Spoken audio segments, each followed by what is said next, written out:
The half marathon starts at the iconic West Gate of Angkor Wat. Built in the early 12th century, it's the world's largest religious monument. As you run, you'll notice stalls and cafes run by the locals who live in the national park. Many of them will be there along the route on race day to cheer you on. At the 2-kilometer mark, you'll turn right on the road back to Siem Reap. This is a great course for beginners. The course is flat and many parts are shaded. While it can be very warm, there are water stations about every 2.5 kilometers along the course. At the 4-kilometer mark, you'll do a U-turn. Make sure you cross the timing map, otherwise your race time won't be counted.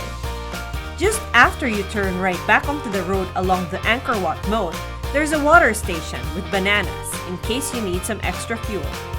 2 kilometers later, you can grab an electrolyte drink and there's a public restroom on your right if you need a pit stop. Shortly after, on your right, is the Prasat Kravan Temple.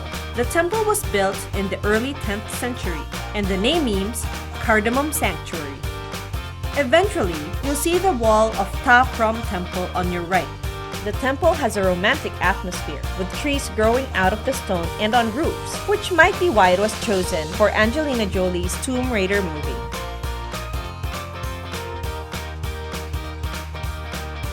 Around the 14-kilometer mark, the course curves left again and you'll see Takeo Temple on your right. After you cross the ruins of an old stone bridge, you'll see Thomanon Temple on your right. Then you'll come to the Victory Gate, one of 5 grand entrances into Angkor Thom. 5 towering faces top the gate. It's sights like these that make this race so spectacular. Despite the crowds, the centuries-old temples will make you feel serene as you run through this World UNESCO Heritage Site.